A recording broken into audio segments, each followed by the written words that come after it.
Hello, hello, hello. How's everybody doing tonight? Everybody be missing PG? I'd be missing you, that's for sure. Hey, Miss Justice, all right. Look at that. Much love, prayers, PG. Hey, girl, much love and prayers to you. God bless. Number one. Number two, D. Hey, PG in chat. Purple hearts for summer. God bless. Number two. Number three, Sue Larson. Hey, all right. Says, hey, PG. Hey, PG. Good to see you, girl. Good to see you. And number four is Janet. All right. PG, much love. Hey, girl, much love to you. God bless. Okay, let's get down through here. Oh, there's Anna. How you doing, sweetie? Brat. Good evening, PG. Much love. God bless. Summer Moon, Utah Wells Army. Prayers for Miss Norway. To everyone in chat, prayers. God bless. Amen. She's sending up the prayers for y'all. Australia. I see you, girlfriend. There you are. PG, much love. Much love to you, girl. Much love to you. Carrie, good to see you, sweetie. Hey, beautiful PG Mods chat. Good to see you all. Much love. Much love to you. Ivy's mom, good to see you. Second to none. How you doing? All right. I'm trying to go down here as fast as I can. Spread love. Patty. Tiger Mama, how you doing? There's Brandy. All right. Kelly says, hello, welcome everyone. Please hit the thumbs up on your way in. It's free way to support Summer's channel. Amen. Absolutely. If you ain't hit that thumbs up, please do. Please do. Anyway, we've been doing a lot of stuff behind the scenes for Summer's case. PG's been busy, very busy. One, I'm working a lot of overtime. Hold on, you guys.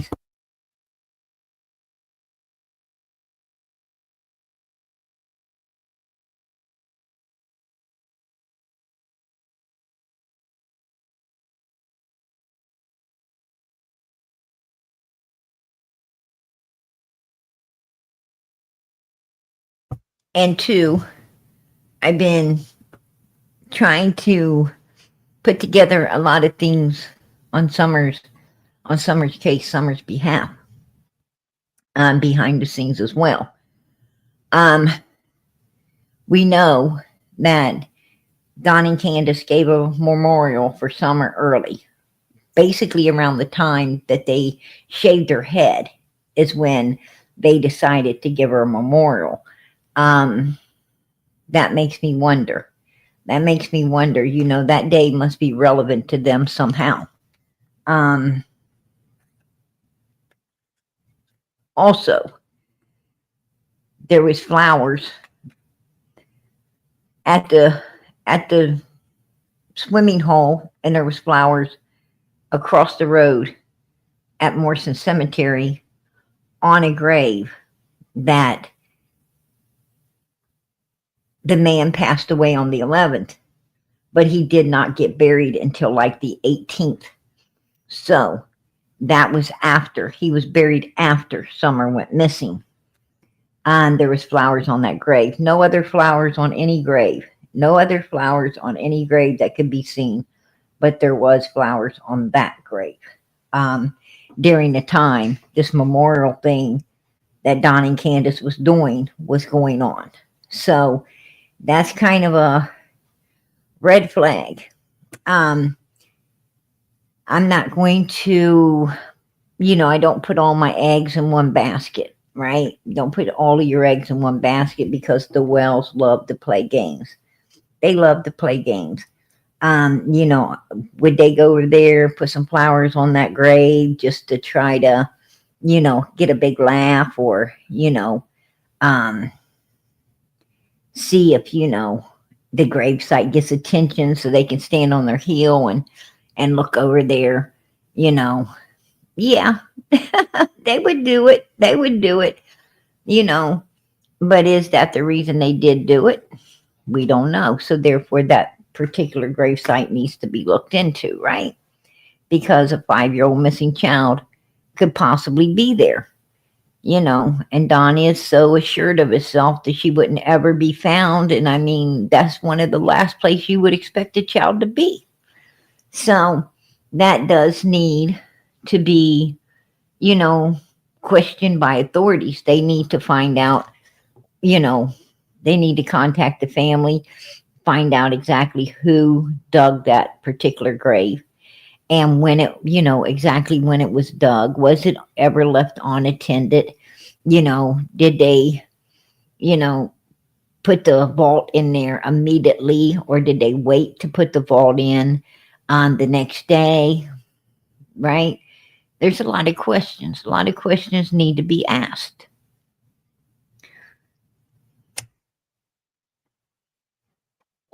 It's too bad that these questions, wasn't asked sooner, right? Like at the beginning of all of this, because at the time this man's funeral was going down, law enforcement was all over Ben Hill Road.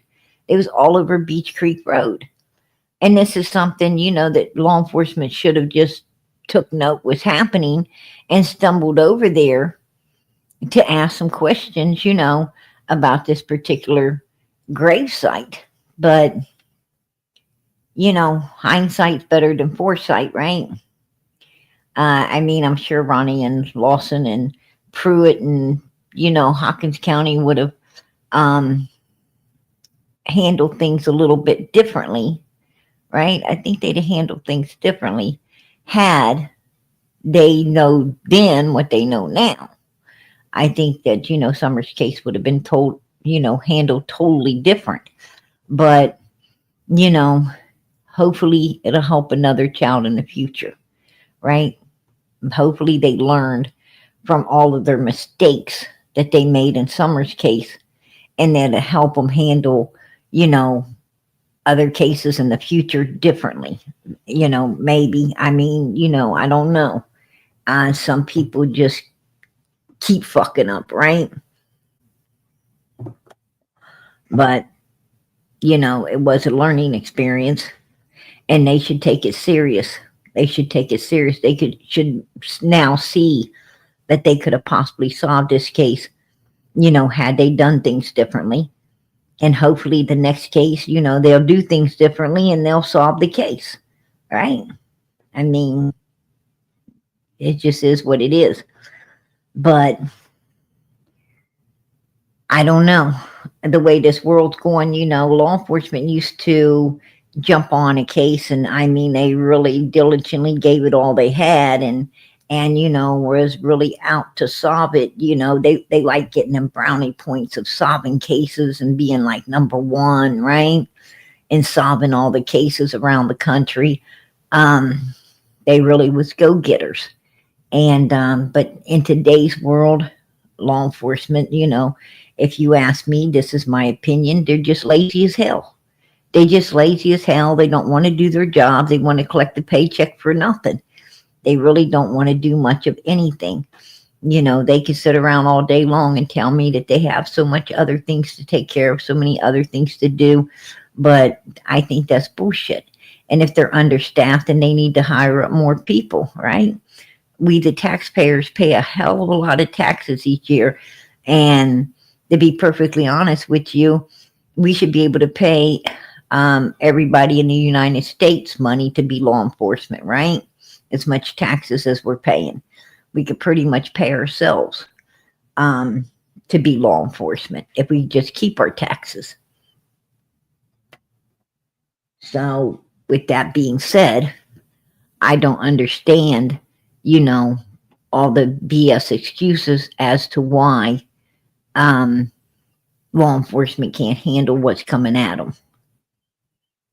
That's just, my opinion.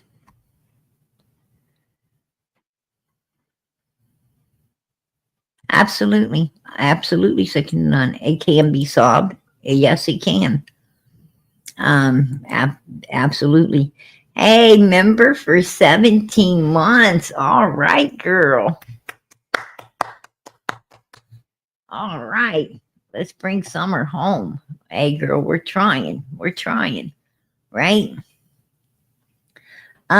Even if Summer was found at this point, you know, I've been talking to quite a few people. Someone I was talking to actually brought it up that, there'd be no DNA. And I was like, uh, you know, I don't know.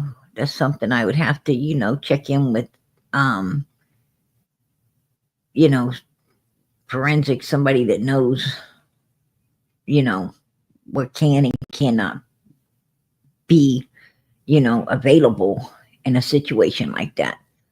And so, you know, we do our research here, and they were correct. They were correct. Um, there would be no DNA.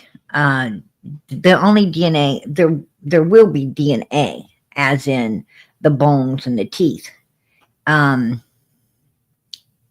enough to, the DNA inside the bones and the teeth to identify that it is Summer. That's what you would get as in DNA. But as far as DNA, like any DNA, to, that could have been exposed at the beginning, will not be exposed at this point. Um, the the body, is the biggest organ. Your skin is the biggest organ of the human body, and we're almost 4 years down the road, and that is pretty much gone. Wherever she's at, that's gone, and there's none of that going to be left. So all foreign DNA that could have been on the body will be destroyed by now, with the skin. So there's no DNA will be found as far as that goes. Um, for foreign DNA that could help lead to someone's arrest, that isn't going to be there at all. That that's not going to be there. Um, so it will all be destroyed, but you will be able to identify who she is. You will be able to lay her to rest, and let her brothers get closure. Um, Getting a conviction on anyone, well, that's not going to happen because everything would be destroyed by now. So that's just the just the way it is. That's just the way it is, you know. And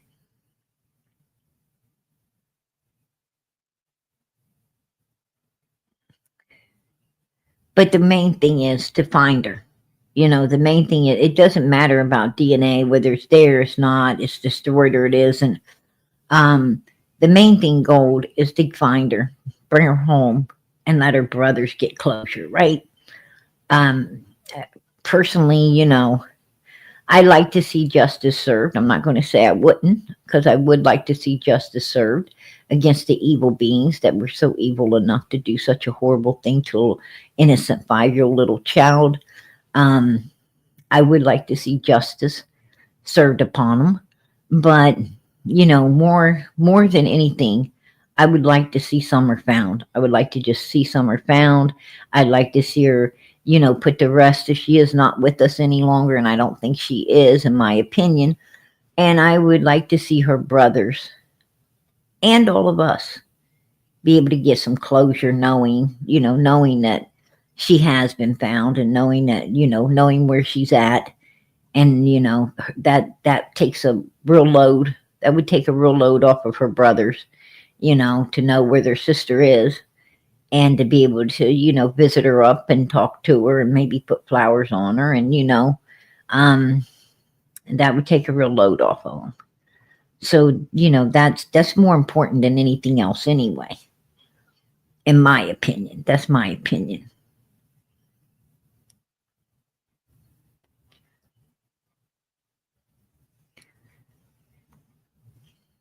Hey, Susan, how you doing, sweetie? Good to see you.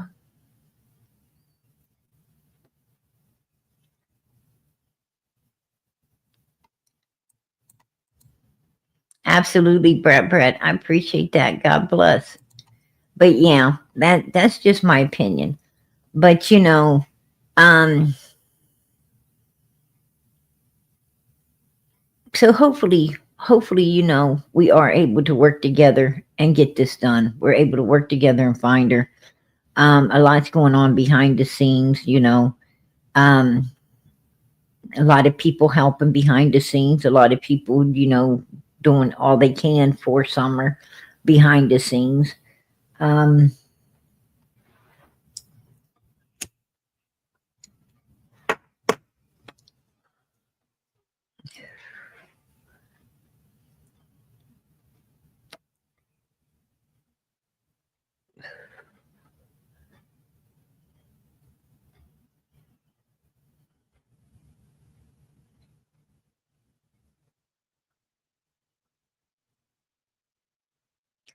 um, you know, Blue Bella.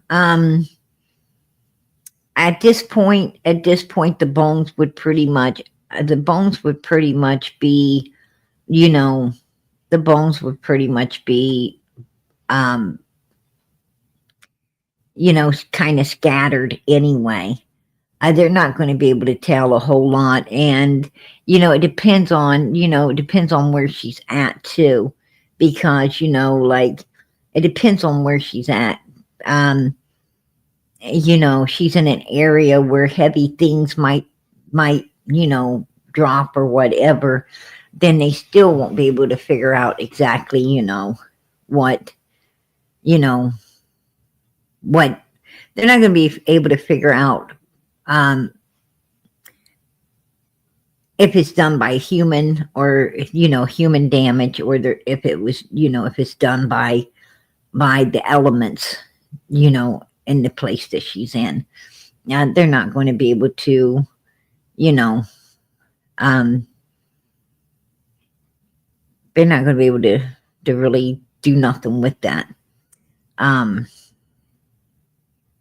what they will have, what they will have is, um, some bones, maybe some teeth that they can get DNA from, and that's about it. Um, to my understandings, because I was thinking the same thing, but you have to worry about the elements as well. Out there wherever she's at, you got to worry about the elements, because they can take a toe on the bones as well. So that's really not going to, at this point, it's not really going to say, anything as to, you know how or what caused, her to pass on. They wouldn't be able to tell none of that at this point, because it's pretty much everything's gone back to, dust you come from and dust you shall return.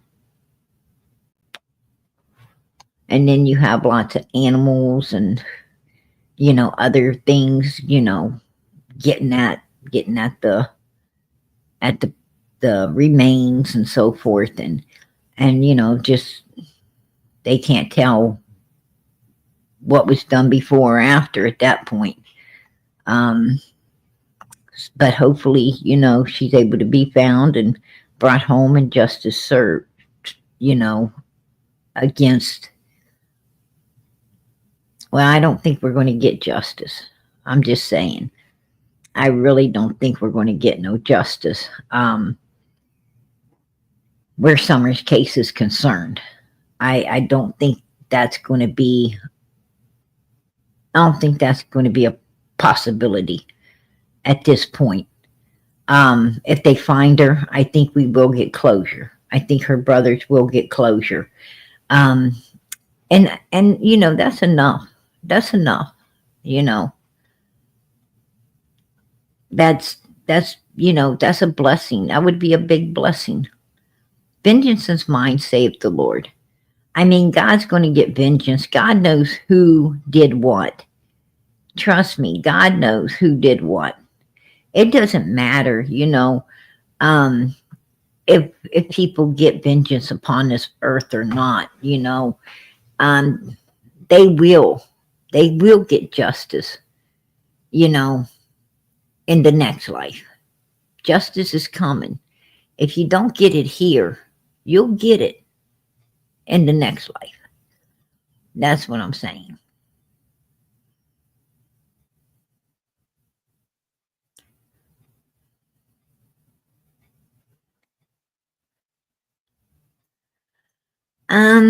I think there's a very good possibility of finding Summer, to be honest. I think there's a really good, if law enforcement really wants to find Summer, I think Summer can be found. I really think she could be found. I think she could be found with just the words out of Don Wells' mouth. And, and law enforcement, this case is wide open. It is still, it ain't being investigated by a crowd of law enforcement like it once was, but it is being investigated by, by a few assigned detectives and so forth are still on this case, diligently following leads, that that are credible leads. They are still, they're still out there, they're still looking, they're still taking everything in consideration, and they're still looking to find Summer. I mean, everybody wants Summer found. Everyone wants Summer found. And I think she could be found, right? Um, just saying.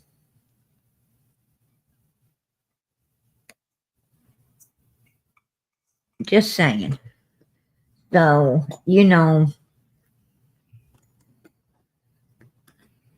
hey, I'm praying I'm right too, girl. Right? That makes two of us. That makes two of us. If we get a number three, if we get number three, it probably will happen. Right? It'll probably happen. Good things come in threes. Oh, they're looking, Patty. They're looking. Trust me. They know about the flowers on the grave in the cemetery. Law enforcement already knows about the flowers on the grave in the cemetery. Trust and believe. They already know. They know about the ones at the swimming hole. They know about Don and Candace's little, dollar store, um, yard lights all around the swing. They know it all simultaneously happened within that very time frame of their little memorial thing. So, and too early, a little too early for June the 15th.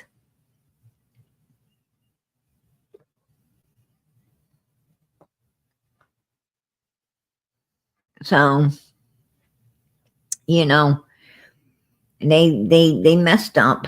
They messed up, jumping on it in March. I mean, you got April, May, June, right? They jumped on it about the time they was shaving her head completely bald instead of waiting. Actually, they actually had their little memorial thing at the time they were contemplating together to cut her bald headed.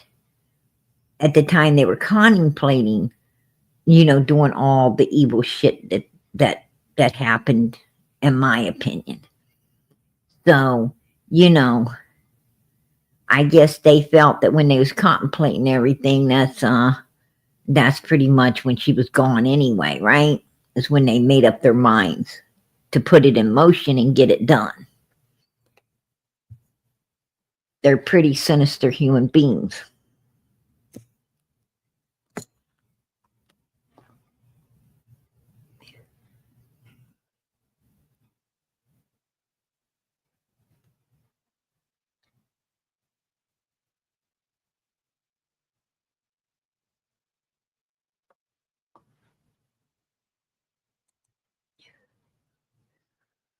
Yeah, it was. It was. How did Candace feel?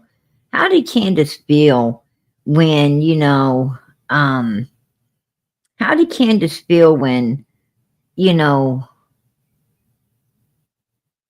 Marlena Crawford's little girl was up there standing all next to Summer with her beautiful hair and everything, looking all sweet and cute and beautiful, and Candace standing there, with her daughter's head all shaved, bald headed.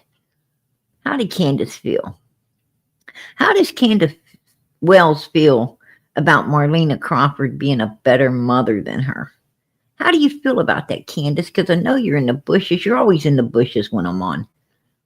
You wake Don Wells up out of bed saying, listen, listen to what PJ's saying. Yeah, you do. I know you do. Right, Candace? But I'm going to tell you something. How do you feel? How do you feel knowing that Marlena Crawford is a better mother than you? You're a real piece of crap, Candace. You're a real piece of crap. That ain't my opinion. That's the truth.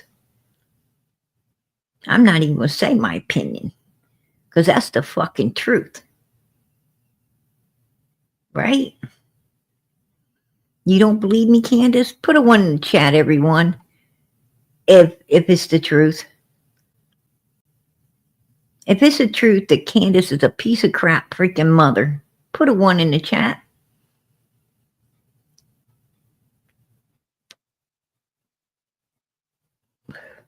There we go, Candace.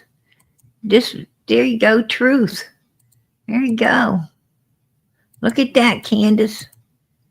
All these people, Candace. Look at this. Look at this. Take a look. They're all like, hell yeah, you're a piece of crap. I don't think anybody in this chat didn't put a one in there for you, Candace. Just saying. Just telling you.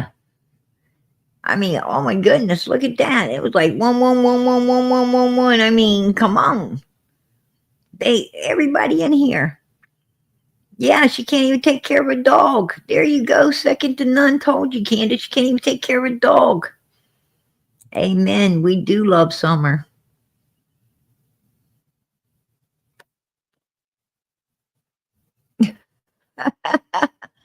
And this is probably Candace right here. Oh, PG, you're full of shit. Oh, PG, you're full of shit. I'm going to tell you one thing I know about people like you, hogs, and that's probably about the right name for you. Um, you know, you're just disgusting. But I have to say, when people like you talk, you're telling me more about yourself than you ever tell me about PG. And that's the truth. You must feel like yourself is full of shit. And you probably are. You probably are. And you know what? We don't want you in here all full of shit messing up our chat tonight. So you just got a steel toe boot in the back of your crappy britches into peachy Hades. And to tell you the truth, I have to get some sterilizer to clean my boot off now. Right? Bitch, you should have left me a super sticker chat before you went out of here because that sterilizers cost money. Right? I had to clean off my fucking shoe now. And I have to pay for it. What a bitch. Right? Not sure if I got even there or not. Having to kick that bag of crap in the backside, right? Might have just got even with myself. I have to I have to hobble around now with the poopy shoe on.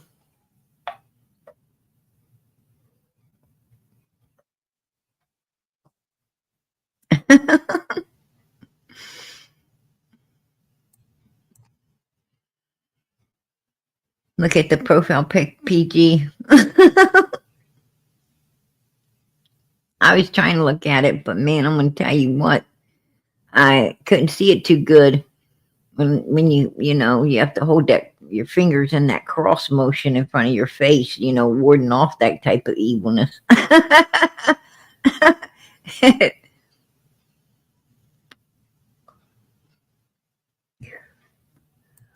I agree. I agree. She couldn't be a mother when she was young, and that happens sometimes. But when later in life, right, you're supposed to be, you know, Candace didn't care about her kids in the beginning. She didn't care about her kids in the end. She just didn't care. You know, she don't care about nothing but herself. And she wants to go around, you know, wowsy, wowsy, woo wooing it like she was over on Daisy's, right? She was over on Daisy's and she's crying about, you know, um, I don't know, some bullshit that she has to go and, you know, work drywall and how she's all tired and something about her menopause shit. Who wants to hear about her fucking menopause? And that is disgusting. Just hearing about her not take a bath is disgusting enough. But now we gotta hear about that too. Oh my gosh. Um, you know, that's bullshit. Every time, you know, every time she comes brings her face out here, you know, it's just something, it just gets more disgusting each time, right? It's like, whoa, you know, um, why don't you save all of our stomachs and fucking stay off of YouTube, right?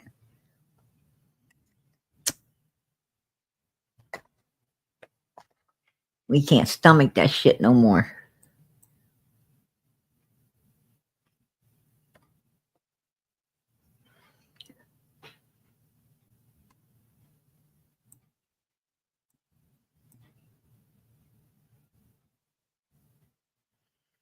Yeah, I agree with that, Blue Bella. Yeah, I'm the only one. I'm the only one still covering this case because everybody ran to Sebastian's case. Sebastian's case gets, you know, 600 or 700 or more people in your chat. You know, I could have covered Sebastian's case. You know, it would have been nothing for me to cover Sebastian. But I didn't. I didn't cover Sebastian because I knew I knew it would just take, you know, it would just take all the focus off of Summer, and I didn't want to do that. I left Sebastian's case in Justin's hands, and I kept doing Summer's case because, you know, it's important to keep all of these children out here, not one child, but all the children. You know, I know how YouTube works. I know how they leave one kid behind. Sebastian will be left behind. If another kid went missing tomorrow, if another child went missing tomorrow, and the case blew up out here in the YouTube world, Sebastian would be left in the dust. That's how it goes. That, you know, that's how it goes. They either you think that somebody's going to stick with Sebastian. You think they're going to keep sticking with Sebastian? No, they're going to leave Sebastian's case ASAP because the new kid is going to bring in the click, likes, and views. Everybody's going to flock to that, and you know, and it's not righteous. It's not righteous because, you know, why should Sebastian be left in the dust after, you know, I mean, after they gained so much off of him, right? After they gained so much off of him, they're going to leave him in the dust to go to a new case, you know, and that's what they do. Like, you know, everybody left Summer to go to Idaho for. They left Summer to go to, you know, the Kylie Romney case. They left Summer to go, you know, I've seen them leave Summer a few times and run to these different cases, right? And they left Summer to run to, you know, Sebastian's case because it gets the clicks, it gets the likes, it gets the views, you know. And you know, these people are they're about the money. They're not about the child. They're about the money. And this channel's not. This channel's not about the money. This channel is about the child. And we started this channel with Summer, and we're going to continue with Summer until Summer is found. I do branch out and cover like little Elijah Vu. I covered Elijah Vu, but I still cover Summer. I did cover Sebastian Rogers here and there, and I still do, but I cover Summer. I will venture off to other, like Quentin Simon. I covered Quentin, but I also covered Summer. I split it. I split it 50-50. I split it fair between these kids when I'm going to cover another child's case. I still give Summer the spotlight all the time. And I'm not going to stop that. Right? I'm not going to stop it. And, with Quentin Simon, with little Quentin, I stayed on Quentin's case day in and day out. I stayed on Quentin's case. Sometimes I was covering, Quentin and Summer together. And, so, but I gave, once Quentin was found, we went back to Summer. And then when the trail came up, we covered the trail, and that's another thing that, that a lot of the YouTube doesn't do, is they don't cover all the way. They don't cover, like a lot of people didn't cover Quentin's trial with Leilani a lot because it don't get that many click, likes, and views. But we do. We covered the trial. We go all the way, to the end and make sure that the child gets justice and so forth and so on, right? Like Megan Boswell. We covered the trial of with Megan Boswell to make sure that, the little girl got, the justice she deserved. That's what we're going to do. And that's, this channel here, we're not going to run off because it's going to get us click, likes, and views. We're not going to do that. It's not righteous. Summer is still missing. Summer still needs to be found. Summer still needs to be brought home. I hope justice can be gotten. I hope it can. It's not going to disappoint me if it is unable to be gotten. It's not going to disappoint PG. Right? As long as Summer's found and her brothers can get some closure, well, that's the main goal. The main goal is to find Summer. That's the main goal. Not just getting justice, but making sure this child is found out there wherever she is. Somebody knows where this baby is. Right? And hopefully, somebody wants to, they got a heaven to win, the hell to shun. Hopefully they want to win heaven and let this baby be found. That's, that's my opinion. That's my opinion.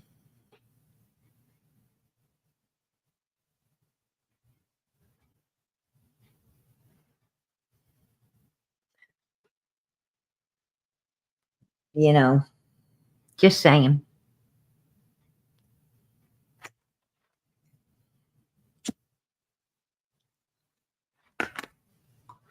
Well, I think Sebastian, there's a picture. To be honest with you, I seen a picture of Sebastian and I thought it was a young picture of Justin. I didn't know it was Sebastian. I thought someone put I thought someone put a picture of Justin out there. And when I found out it was Sebastian, I was like, whoa, because he looked like Justin. And I think that's why, Justin is really, took into the case. I think that's why he's really took into the case is, Sebastian reminds him, of himself a little bit, obviously.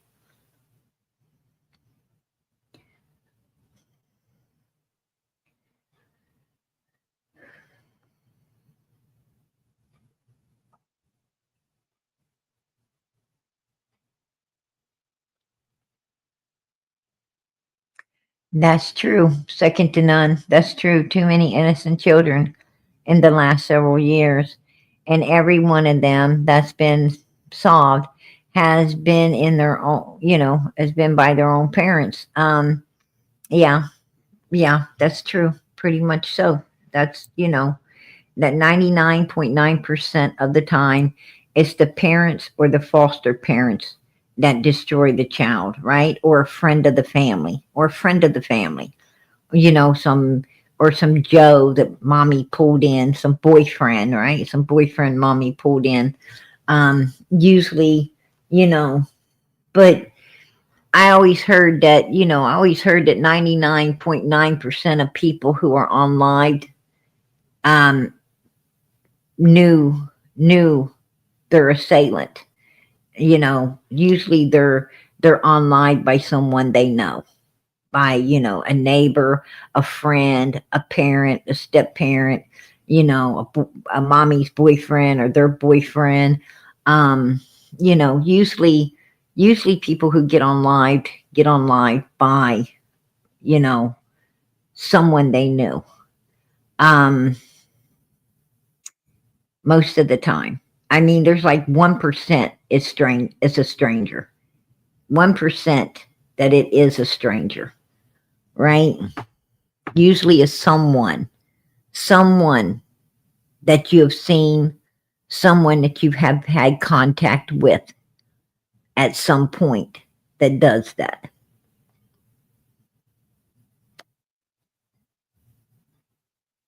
Right. It's crazy, but that's pretty much how it's always been. I mean, let's go back to Adam and Eve. You know, Cain slew Abel, right? His own brother. I mean, Abel knew, who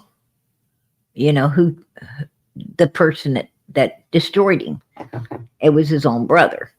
So, that's pretty much, how it's always been is you're going to, everybody else might not know who did it, but the person being online, they know. They know exactly who it was because 99.9% of the time they see them. They see who it is. They probably can't even believe. They're in shock. Can't believe, someone they knew would have done such a thing. I mean, you don't expect people people that you think care about you, or people you think are your friend, or people you think are safe to unlive you. Nobody expects that. I don't understand how parents can do evil things as well, right? But then again, I love my children. I love my children. You know, Parents who love their children ain't going to be able to understand how evil parents, you're not going to be able to understand what's in, somebody's mind like that. Absolutely. A little child, Summer was an innocent 5-year old little girl who I believe was, severely abused and neglected for many, I mean, right straight out of the womb, if you ask me, from birth. I believe she was, um, unwanted, unloved, uncared about, just like her brothers. And I truly believe that, um, she finally couldn't handle no more of what was going on, and and her body just couldn't hold up to it all. And Don and Candace, they weren't willing to get her help because that means they would go to prison. And in my opinion, that's why they destroyed her. I believe they destroyed her. I really do. That's my opinion. From what I've seen in this case, what I've heard, what I've seen, what I've took note of, I think that the parents are guilty as hell. I think they're guilty as hell. That is my opinion. And nothing's going to ever change it. Nothing will ever change it.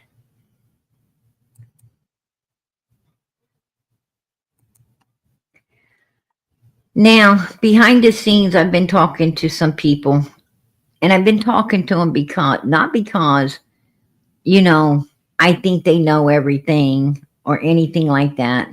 I'm not talking to them to pick their brain or, try to get information, to, out of them or whatever. I'm not interrogating them or anything like that. I'm talking with them. I'm talking with them because of some things that Don Wells had said in the past. I'm talking with them because they were in, close vicinity when all of this was going on. Within earshot of everything, and was able to, um,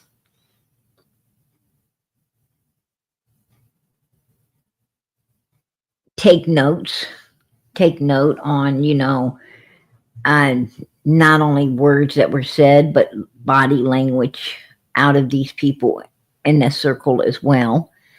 And one of the things Don Wells had said at one point was, he said, I asked Summer, I said, where are you, Summer? Or where you been? He says that it was another one of his dreams. And he said, he saw Summer. And he said, Summer, where you been? And she said, just down the road. Put a 1 in the chat if you remember that. If you remember Don Wells saying that he had this dream and he asked Summer where she was and she said she had just been down the road, put a 1 in the chat because I remember it like it was yesterday. That's exactly what he said. And then he talked about a beautiful house. He talked about this beautiful big house in the middle of nowhere, right? And he said Summer was in a beautiful place. Put a 2 in the chat if you remember Don Wells talking about this big mansion and talking about how Summer was in a beautiful place. Put a 2 in the chat if you remember that, because I remember that like yesterday as well. He talked about this big house and he talked about this beautiful place where Summer's supposed to be. And then he also mentioned that she was dressed more beautiful than he had ever seen her. Put a 3 in the chat if you remember him saying she was dressed more beautiful than he had ever seen her. Hey, just for you. I miss you too, girl. God bless. Put a 3 in there because I remember him saying that she was dressed more beautiful than he had ever seen. The most beautiful dress is what he said. Yes. Well, I'm going to tell you now. Put a 4 in the chat. Put a 4 in the chat. If you remember, it was only 45 minutes between the time Candace went up on Ben Hill Road to Chad Arnold came in and caught her down at Fred's house. Put a 4 in the chat if you remember, only 45 minutes. 45 minutes. She got home at 3:30. They were arriving on the hill at 3:30. And Chad Arnold seen Candace down at Fred's at 4:15. Around 4:15, he seen her at Chad Arnold's, and he said Grandis wasn't in the vehicle. Nobody was in the vehicle. Summer, Grandis, nobody except Candace Wells was in the vehicle at 4:15. And Candace said the Summer was already missing. Yes. So everyone remembers that as well. Absolutely. Well, that is, that got me thinking. And I started talking to someone, very familiar with this area right here. And they have been a big help, in all of this. And I wanted to ask, like, where could you get, within 7 to 10 minutes in either direction? Where is a big, beautiful house that would be really close, right? Because we got to split this 45 minutes up, right? We got to split it up. We got to take the time going. We got to take the time to come back, and we got to take the time in the middle to get done what needs to be done, right? And that might be where Andy came in at. It's done. Maybe he prepared the place in that beautiful place. I don't know. He's got family that lives in that particular area as well. So I don't know. But Ben Hill Road's right here. As you can see, 10 minutes down the road, there is a big, beautiful house. Oh, it is beautiful too. It's a beautiful sight. Ain't that beautiful? Ain't that beautiful right there? I mean, if you've ever seen God's Country, that looks like God's Country there, doesn't it? Put a 1 in the chat if that looks like God's Country to you. Because, man, when I seen it, I thought to myself, wow, that is beautiful. That is an absolute beautiful area right there. And boy, that is a big, beautiful house too, right? That's a beautiful house up there. Absolutely beautiful. No doubt. It's a beautiful house. Just saying. Look at that. Ain't that a beautiful home to be out there? I mean, this is just 10 minutes down the road. Folks, 10 minutes down the road. Big ass beautiful house. Surrounded by nothing but pure beauty, right? I mean, that's almost like heaven on earth. What a beautiful place right there. And Don talked about the big, beautiful place, right? And this is beautiful. Only 10 minutes down the road. We've got 45 minutes, folks. We've got 45 minutes. But, I'm going to cut it back. About 5 minutes. I'm going to cut it back about 5 minutes. So we're going to have about 40 minutes now. And I'm going to tell you, this is 10 minutes down the road. 10 minutes to get down there. 10 minutes to get back. 20 minutes of that 40 is already gone. Right? And I'm going to give a few extra minutes. In case she's driving slow. Or in case, just in case, I'm going to give an extra few minutes. So I'm going to give them 25 minutes out of that 40, which is going to leave us 15, right? It's going to leave us 15 minutes. And 15 minutes, I think, is enough to pull your vehicle back somewhere and unload, especially if the place has already been gotten ready, right? If it's already ready, then, was there a test run? Probably was. Because in my opinion, this was all planned. I mean, what was Hunter doing up early in the morning on a summer break? Summer break just started. This boy, and his family, they stay up to 12, 1, 2 o'clock in the morning, I mean, these are people that live in the night, right? They live in the night. They got doors open, sitting out on the porch, carrying on 12, 1 o'clock or more in the morning. What is this boy doing up, waiting for Candace to text or call him? I'm telling you. And he lied. He said he hadn't been around Candace's in a long time, and we clearly saw a picture of him up on the hill after Summer got her hair cut off. So he was up on the hill just within a couple of weeks before Summer went missing. We clearly saw him in a picture standing behind Summer up on Ben Hill Road.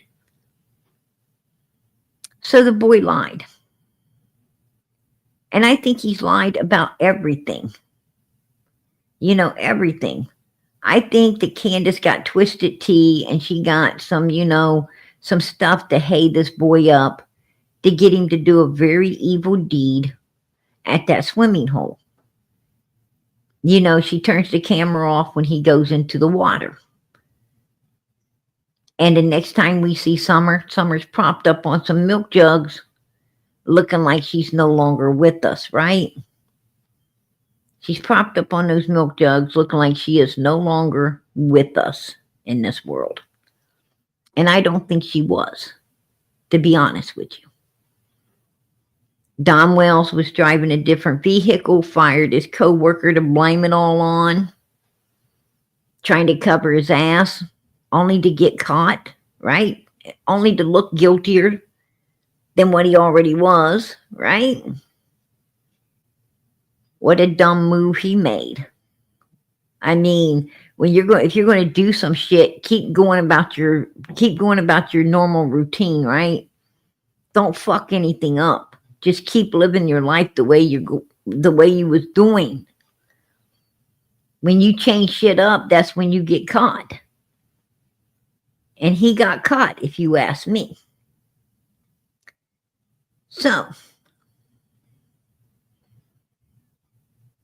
if they were planning everything out, they probably planned where they was going to put her. And he talks about right down the road. This is 10 minutes down the road. He talks about a big, beautiful house. This is a beautiful house. He talks about Summer being in a very beautiful place. He talks about a big, beautiful house. Well, beautiful place, beautiful house right here. Then he talks about a beautiful dress. Dressed more beautiful than he'd ever seen her dressed, you guys. Well, who had all of her clothes in a freaking box? Who had everything Summer was wearing except the pants in a box? I think it was Candace. Put a 1 in the chat if I'm right. Am I right that Candace had all of Summer's clothes in a box? She didn't bother to give them to law enforcement to find Summer, but she had them hidden up in a box at old Kathy the friend's house. The bathing suit, the sundress, the jacket, the shirt that was under the jacket, right? Everything was in there. Everything Summer was wearing was in the box.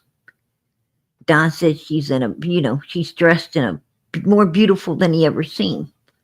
So they changed her, right? They changed her. They decided to change her. Put her in something beautiful.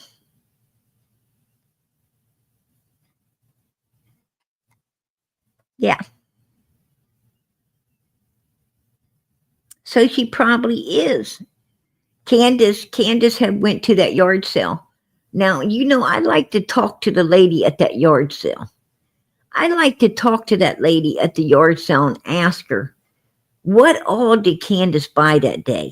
Did Candace buy any beautiful little dresses at that yard sale? Because, see, a beautiful dress at that yard sale wouldn't have ever been on Summer. It wouldn't ever been in any pictures, right? It wouldn't have ever been in any pictures. And Candace could have put it on Summer. And, it wouldn't have really, been missed, right, from her clothing. It wouldn't have been really missed by any of her clothing that, recent pictures had been taken, it wouldn't have been missed. I'd like to ask that lady, was there any beautiful dresses that Candace happened to pick up at that yard sale and purchase along with the jackets and along with all the other stuff. I really would like to know that, because it's, and I'd like to know if the lady had any pictures, possibly, right, of a dress or whatever that Candace might have taken out of there. If she might have had a picture of it, seeing that it was used, she might have had a picture, one of her children wearing it or something like that. I'd like to see how beautiful it was. But wherever she's at, she's supposed to have this beautiful dress on, right? So there you go. But this is 10 minutes down the road. It's 10 minutes back. That's 20 minutes. 25 if she's driving slow. And that gives her 15 minutes, 15 to 20 minutes, depending on how fast she's moving. And I would think your adrenaline would be pretty pumping, right? Pumped up pretty good. I think you'd be moving, pretty quick, so you don't get caught. So, but I don't know how fast a sloth like Candace can move. I don't know how fast a sloth like that can move. I can't really see her moving fast under any circumstances, to be honest with you. But, maybe. I don't know. But anyway, it makes perfect sense. It makes perfect sense. I mean, Hunter, Andy did supposed to hit her up and say, it's done, right? It's done. What's done? What's done? It sounds like the place to put her. It's done. There's a place to put her, or the place has been prepared that they had, test run on. It's already ready. But this is 10 minutes down the road. It's got everything that Don talked about. And get this, there was a church. There was a church, right? That around the corner from this particular place, right around the corner from this, there was a church that burned down. And they rebuilt the church out on the road. They rebuilt the church. But around the corner was the one that burned down, which, is like in an isolated area. So it's very possible someone could be put there.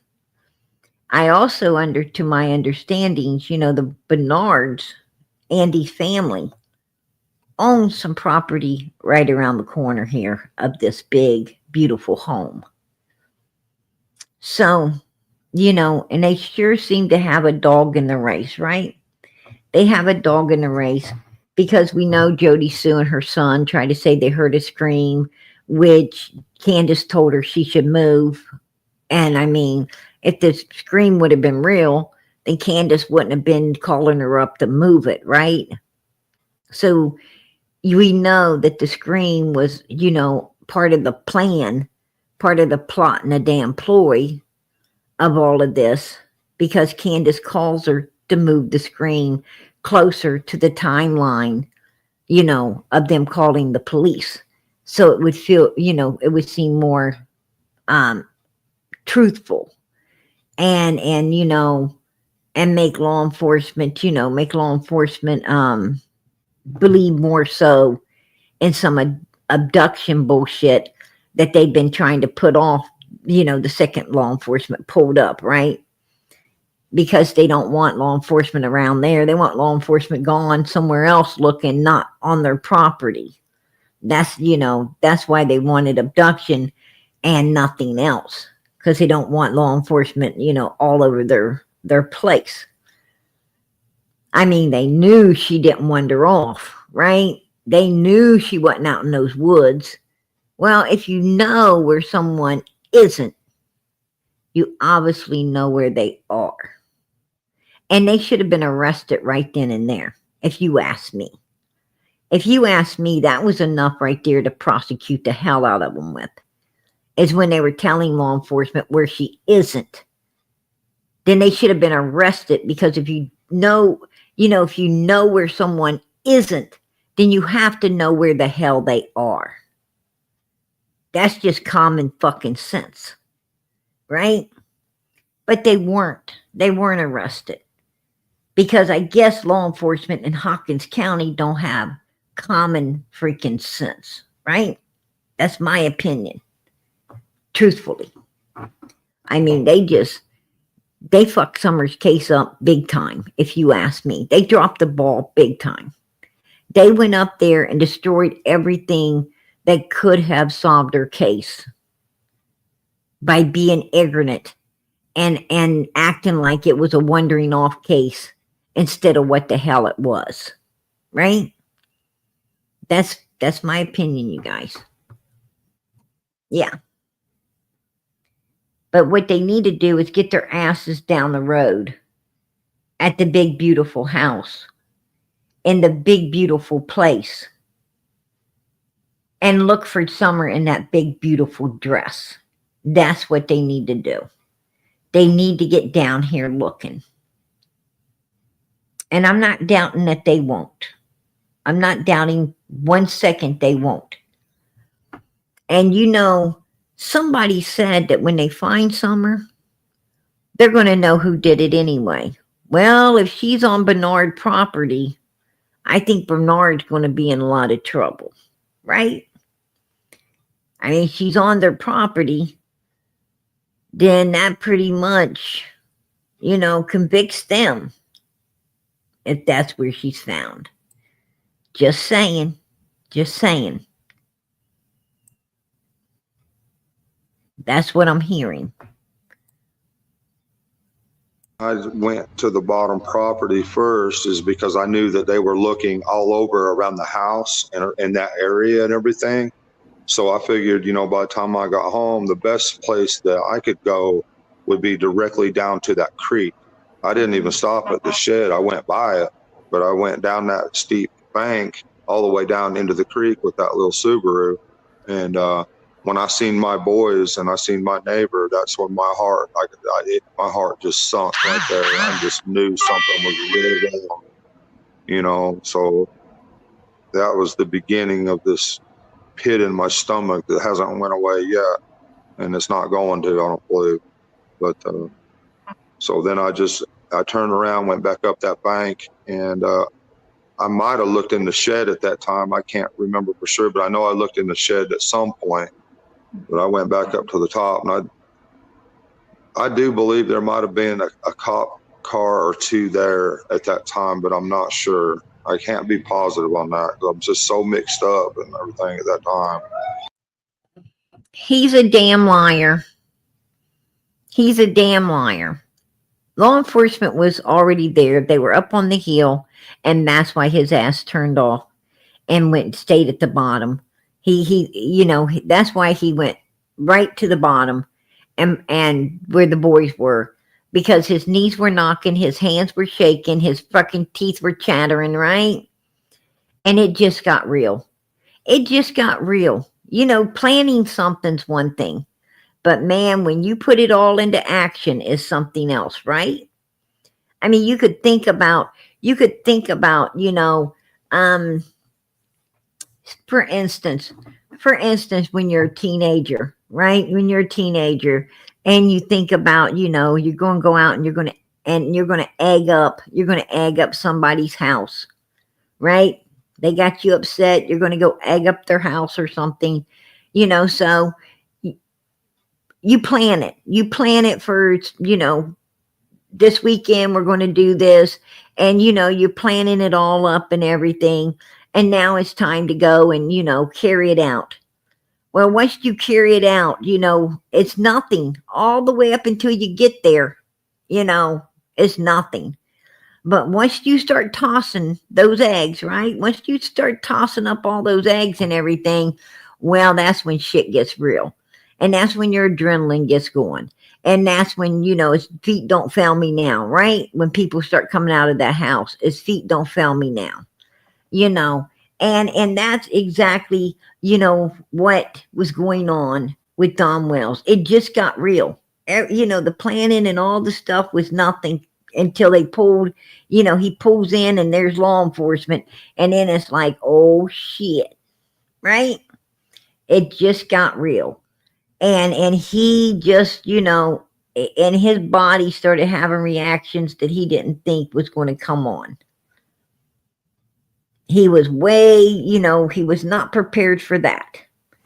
And that's why, he ended up where he did, to pull his shit together, to try to, get himself under control.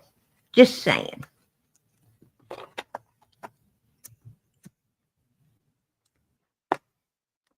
Trust me, law enforcement was there.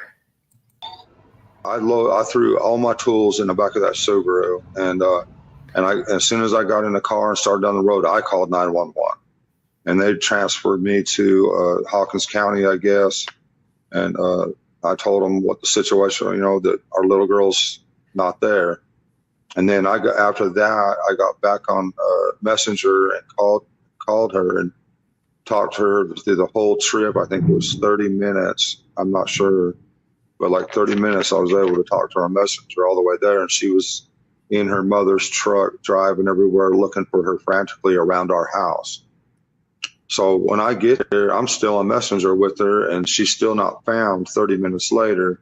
So I drove directly to the bottom property and down all the way down to the creek. And I see my 3 boys together down by the creek over on this side. And then on the left of me is my neighbor walking around, and my heart sunk right then and there, and I knew she was gone. Oh, now law enforcement's there. I knew something happened. I knew something, something.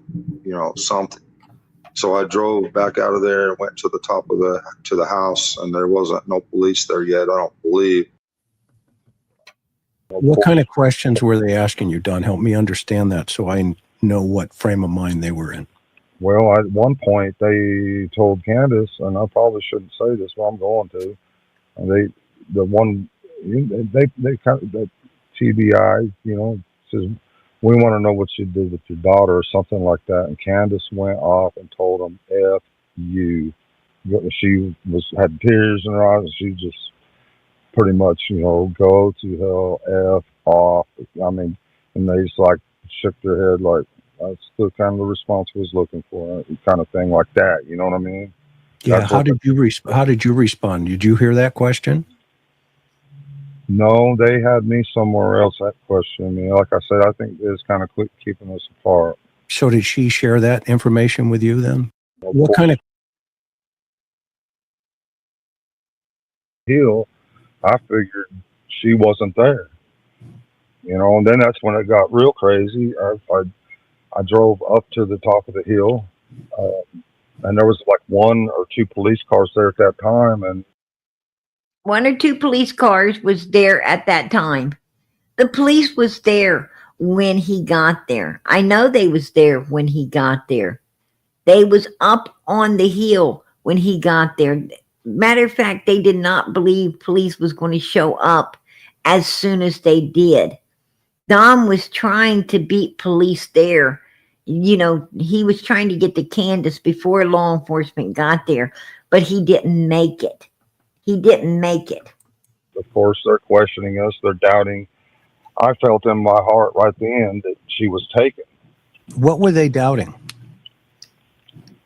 Well, I was trying to tell them that I don't think she's here. I think she's been taken, because if she wouldn't leave the top of the hill. She wouldn't leave from around the house.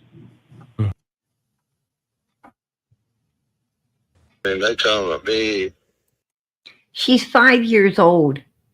A 5-year-old might do anything. No, that's why you watch 5-year-olds, right?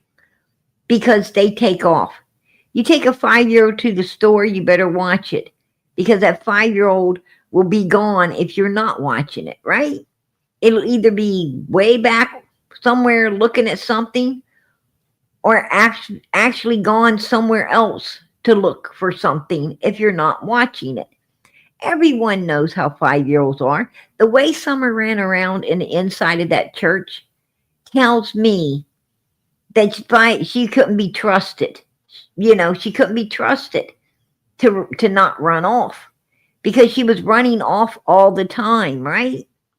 Those kids were all running around doing what they wanted to do. And that's bullshit. Don and Candace don't know. You know, they couldn't righteously say that, you know, she wasn't around there. They can't righteously say that because they wouldn't know. She's 5 years old. And the way we seen her in the church running off and running here and running there, no way in hell. And said I had somebody, either posing or said they had the inside scoop of TBI and that they knew that I sold my daughter for drugs. And I flipped out. I believed that stuff. I believed it. Then I flipped out. I started drinking and everything else. That's why they took our kids. Oh no, But Don. I'm not gonna let it happen again, though.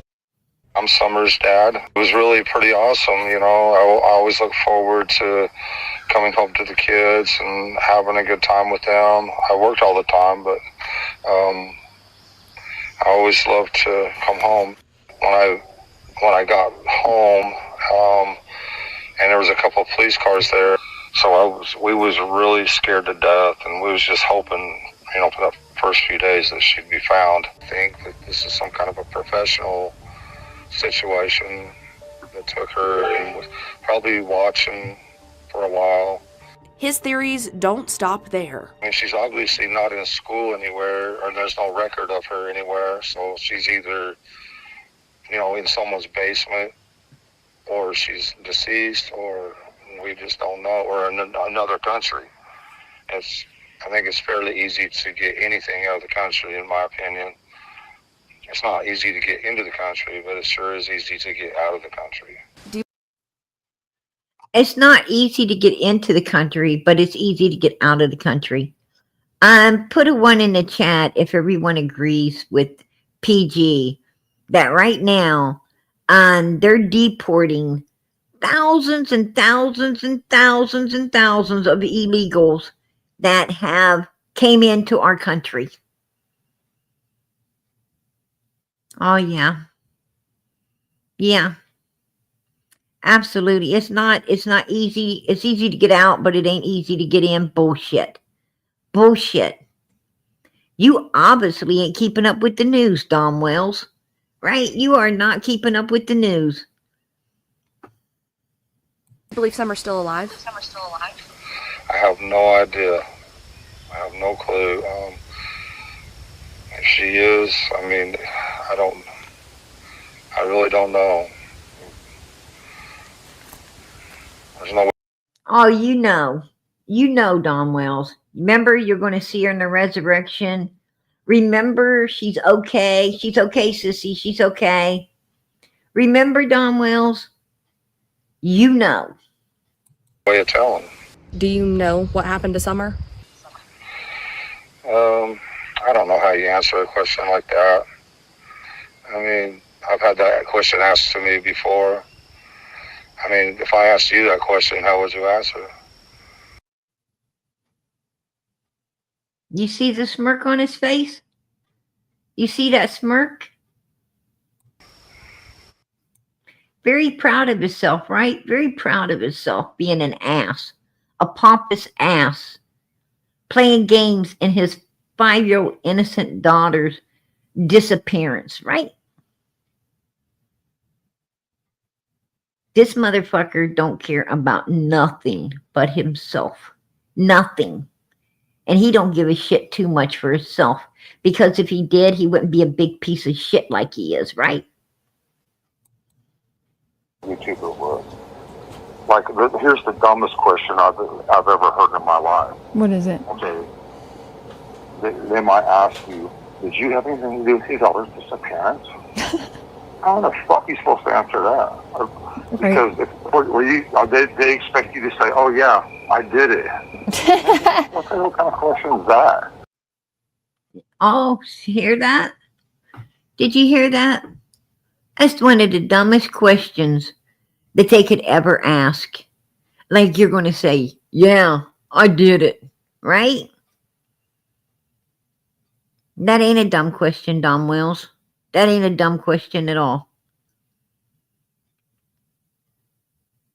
They asked you because they are looking for you to tell them the truth. They're looking for you to say no, because most parents don't do what you do. There's a handful of parents out there destroying their children. A handful out there destroying their children. Well, I'm going to tell you, Dom Wells, for the greater good of all people, they do not destroy their children. Thank God for that. Thank God that 99% of humans in this world do not destroy their children. Right? They don't abuse them. They don't use them. They don't neglect them. And they sure the hell do not destroy them. Right? It's that 1 fucking percent like you. And you thought that was real funny. Real funny. That right there was another reason for them to prosecute the hell out of you. What just came out of your mouth is more reason to prosecute you, because it shows more that you are guilty as fuck and feeling that you got away with it. That's what I got out of it. That's what I got out of your little fucking comment right there. I would expect law enforcement to ask if you had anything to do with the disappearance of this child.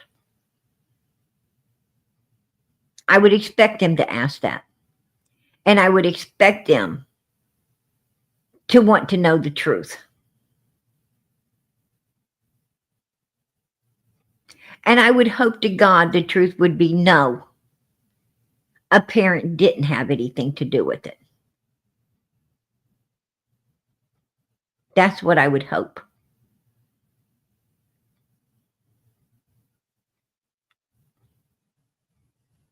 But 99.9% of the time they do. Sad to say.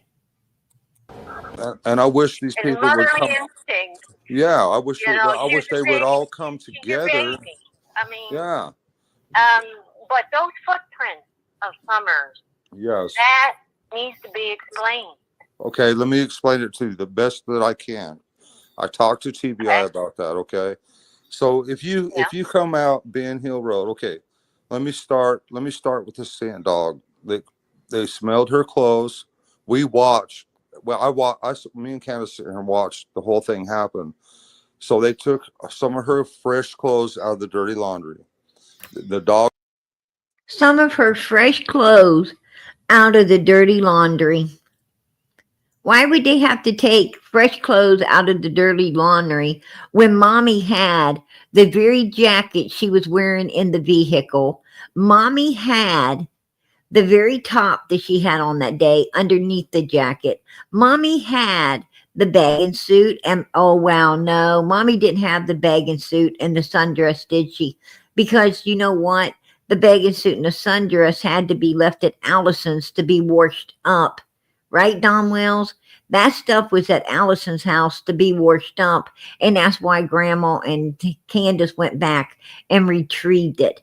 They had to go back and retrieve the mother freaking swimming suit and dress that Allison had to wash and dry and clean up after they cleaned up Summer and put her in the other outfit, right?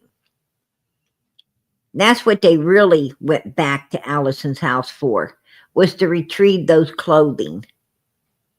And you know it. But she did have the jacket and she did have the top that Summer was wearing that day. And she could have gave that to them, the scent dogs, but she didn't, did she? No, she didn't. You guys got some dirty ass shit out of the dirty clothes. God knows who the hell had them on, and you give it to the scent dogs. You also let your dogs be out and destroy the first scent dogs that came there to delay everything so it could get darker and darker, and you guys could have more time to think of more bullshit you could do to try to get your asses out of what you had done. And that's my opinion. Dog smelled it. They took him to the basement door. The dog went straight down the dog trail to Ben Hill. Right. Straight down the bike trail, Don Wells. Not the dog trail. Straight down the bike trail that the boys rode down onto the road and then came back up the driveway. It's down the bike trail. Because Candace told Chris, the dog trail, what? There's a bike trail over there that my boys ride the bikes down. That is what you're talking about. And the dogs did not go down that trail. The dogs went right down your damn driveway where gravel met pavement. Just like Ronnie Lawson said, there is no gravel down your dog trail, Don Wells. There's no gravel to the road at your dog trail. Ronnie Lawson said they lost scent between the gravel and the pavement, and the only gravel pavement around there on your property is the driveway. You're a fucking liar, and why you lie so much, I don't know. I don't know. You're just a liar. Hill Road down there, and the dog circled when it got down there and lost the scent. To me, meaning that she was thrown in a car and drove out of here. Okay, so the footprints. Okay, if you go out on Ben Hill Road and you go west, so you go past our property all the way to the end, and you get down a little ways west up this way, there's a dirt road. I can't remember the name of the road, but you turn left into that and you'll see a bunch of no trespassing signs and all that. You follow the dirt road and it takes you all the way up on top of that hill up there, which overlooks our property. When you're up there, you can look down on our property and see our house. You're looking down on our house, and we live on a hill, so it's pretty high hill. So there's an unfinished cabin up there. He's so full of shit. There is no cabin. There is no cabin. None. This is the way TBI explained it to me. There's an unfinished cabin up there, and it rained like 2 or 3 days before Summer come up missing. So they found a footprint around an unfinished cabin, and I went up there and I looked everywhere, and I don't know what they're talking about, an unfinished cabin. I found a trailer. I found 2 trailers, and the other property I was kind of scared to go up around, but I looked everywhere, and I asked them if I could see the casting, but they wouldn't never let me see the cast that they made. But so they found a set of footprints there. Okay, the dog hit on that footprint there. Okay, and then if you come back down out of the hill and you come back down towards Beach Creek, they found footprints there. And that's the only 2 sets of footprints that I'm aware of that they told me about. He's a liar. They found a footprint right there between, I believe the man's name's John, and old Miss Goad's property in the back there. Matter of fact, they found a footprint right in the area Jody Sue was caught running around in. She was caught running around in that very area where that footprint was found, out and back there. Absolutely. And police was called. Jody Sue ran off. Police was called, and there was a report made that Jody Sue was on this property before they found that footprint. There was a police report made. Right? And that's very suspicious right there. And there'd be no reason for Summer to have. She would never leave from around the house. So the Unless fact somebody that the dog went right down. See, I work with a tracking dog. Right. And I mean, there's no mistaking when they pick up a scent. Exactly. They don't. There's no Exactly. mistaking it. So So that Exactly. needs to be explained. And not only that, they brought the prison dogs out here, a bunch of them, and they went all over the place and everything like that, and they never could pick up her scent. And then after that, they brought a bloodhound up here, and they never could pick up her scent anywhere or anything. So that tells me right So there, that means she was thrown into a car and taken away from here. We'll just call her Hunter's mom. Okay. Okay, so she goes over to see Hunter's mom, and then she asks Hunter to go to the state park with them. Who was all with Candace? that you know. Candace's mother, Okay. Summer, Wyatt and Waylon, and Wyatt, Waylon, Josie, the three boys. And So all the boys were there too. well, they either that or the boys stayed here. You know, I'm really unclear on that for sure. I'm Okay. not sure. I know it's been tossed around that the boys Yeah. weren't there. And They may everybody not was have like, been. why were the boys at home? And Yeah. she's taking this 15-year-old boy to the state park with Summer. Right. Yeah, I'm unclear on that. I really don't know for sure. He says he has no problem going on a Steve Wilkos show. And Donald says he's confident that he's going to get to sit down, and Candace is going to get to sit down as well. That would be great. It would have to Why be did- proved. Why did Candace tell CM she had an extra phone? Listen, Donald, I have a question. Okay. When the boys were home that day, like when Candace was at the hospital and you was at work and the boys were at home, Right. did the boys have a phone, like an emergency phone that Candace could call them or you could call them, or I did they believe have so. I think we did have a phone for emergency, but we told them, to keep the doors locked at all times and call us an emergency. We felt that like they were old enough to, three boys, she took Summer with her. We didn't want to leave Summer here, but the three boys we felt could handle, being alone here. They were of age. And right? Well, some we all watched Home Alone, right? right, Boys can be right. dangerous. Yeah. But she wanted to be a princess and danced for as best as she could. You can tell by the videos you see, but Right. Don said they went to the swimming hole with Candace and Hunter. And Donald said that when I was at Miss Daisy's, he said the boys were, I asked about that, and he said the boys were at home. Did you know the boys were at home that day, Donald? yeah, And he's telling other people he didn't know the boys were at home. He told other people he didn't know.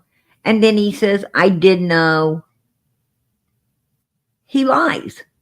He lies. And this is how, how they have gotten 4 years down the road with not being prosecuted. It's because they keep switching everything up, running around the mulberry bush, talking a bunch of crap. And the truth has gotten lost in everything. And law enforcement has let it get lost. Right? They have let it get lost. I mean, if it was anybody else changed their story up as many times as these people have, you would have already been prosecuted. You would have already been put in jail, right? Put a 1 in the chat if you agree. If it was anybody else, they'd already be put in prison by just what these people have already did and the mockery they've made out of their own daughter's case. Absolutely. Absolutely.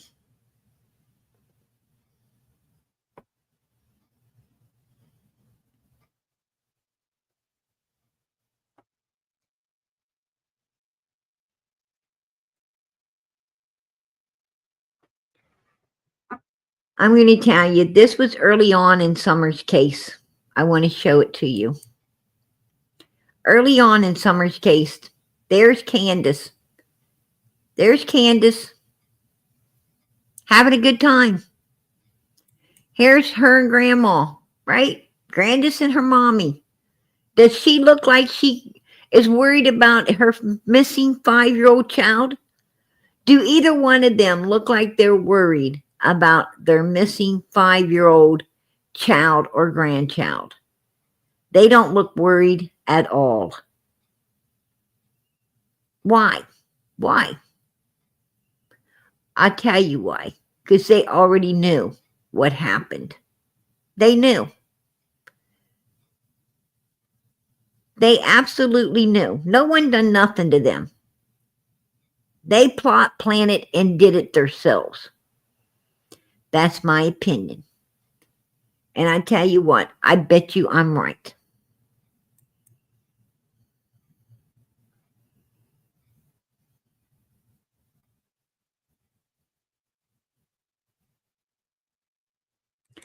And that's how they want you to look at them. This is all fake bullshit. Look at them. Fake bullshit. Right here is the real Candace and Grandis after Summer went missing. This is the one they wanted you guys to see. Fake as hell. Makes me sick. Makes me sick.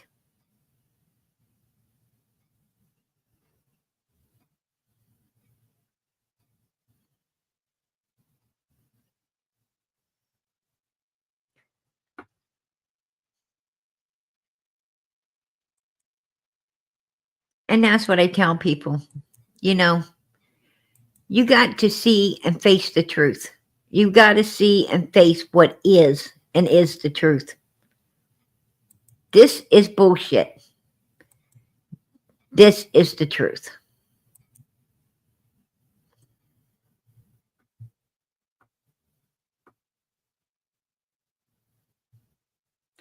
Yeah. Yeah, look how she's looking at her. Look at Grandis.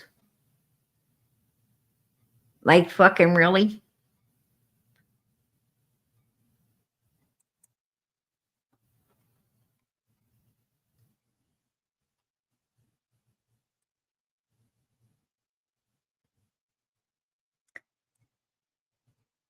Summer's case, I do believe she's in the area.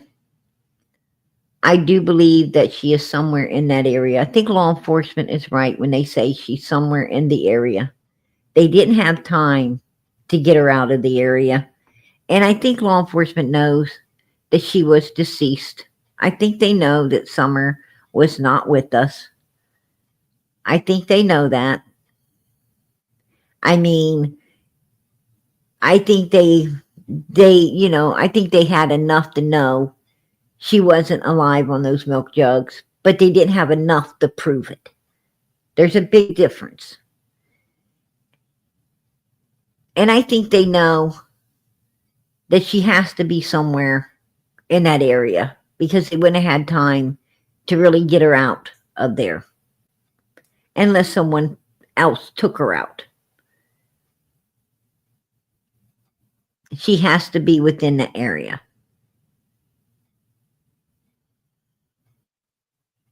And I think, Don talked about the big house. He talked about the big, beautiful home. He talked about the beautiful place with the big, beautiful home like this. He talked about, her being dressed in beautiful clothes. Well, we know Candace had everything else in a box. So she had to be dressed in something.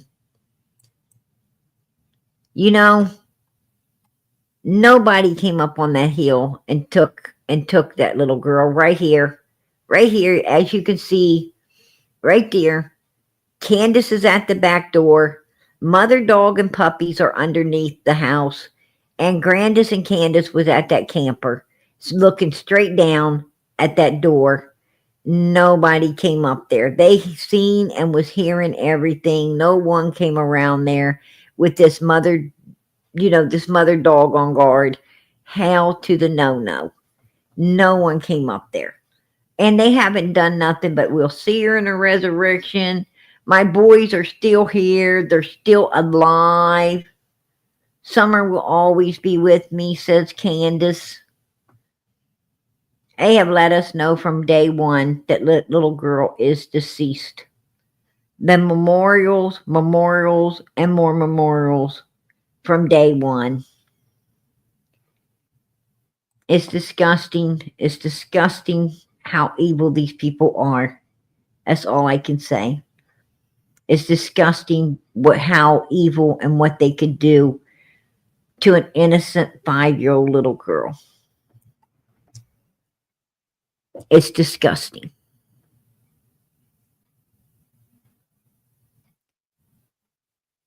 And they're so evil.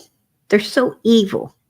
They're not even willing to tell where she's at so she could be properly put to rest. They're so evil, they don't want to give their sons no closure or a decent life to the future.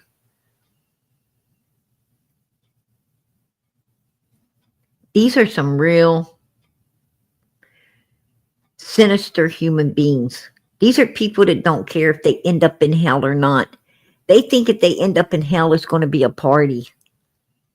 They have no idea how hot hell is. Maybe they don't even really believe in hell, but they're going to find out it exists. Right? They're going to find out it does exist. Not believing ain't going to make it go away. Right? Stomp your big toe. And not believing you stomped your big toe isn't going to make the pain go away, does it? Oh, I can't believe I just stomped my toe. The pain's still there. And that's the way hell's going to be.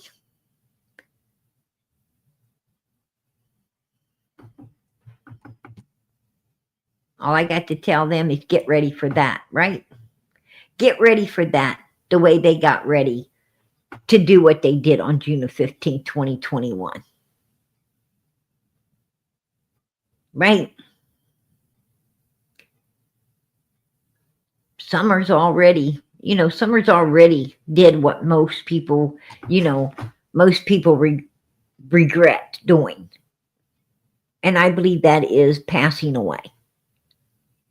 Most people don't want to pass away. This little girl, what most people's afraid of, she's already done. She's already in heaven, in my opinion. And she's going to be living in a heaven for eternity because she's an innocent little child that was not old enough to understand everything that was going on and what all they did to her.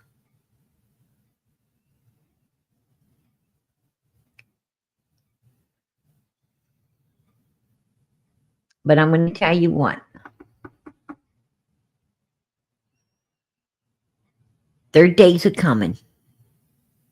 Their days are coming, and I don't think they're going to be lucky enough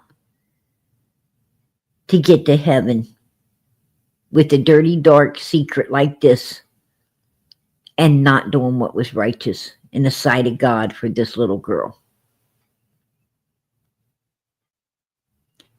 Secrets like that, well, secrets like that belong in hell. And people holding secrets like that, well,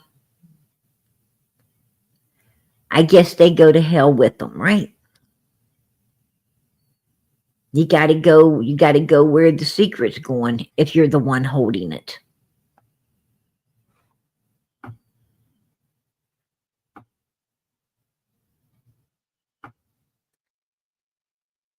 And when you put an innocent 5-year-old child through hell, you probably deserve to be in hell. Just saying.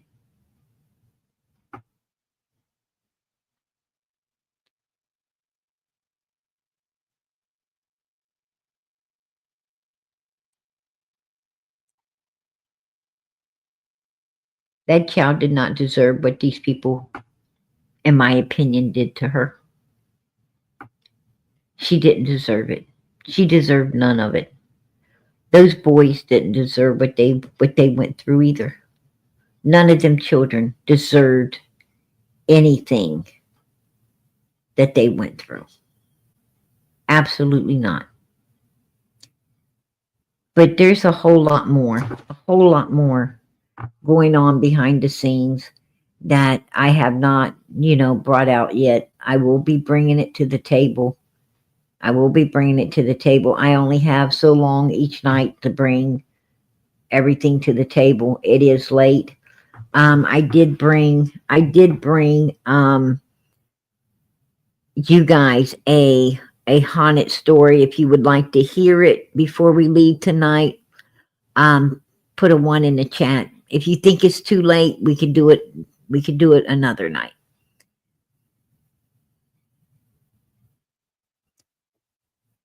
Up to you guys.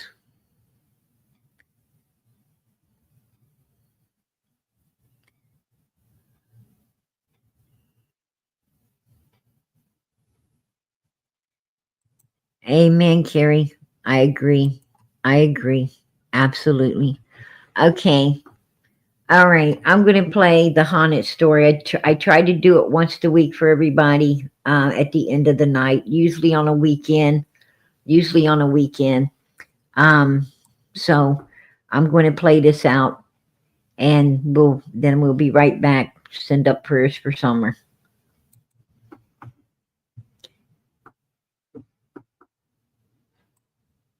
This is the Winchester House. I'm sure you guys are very familiar with the Winchester House.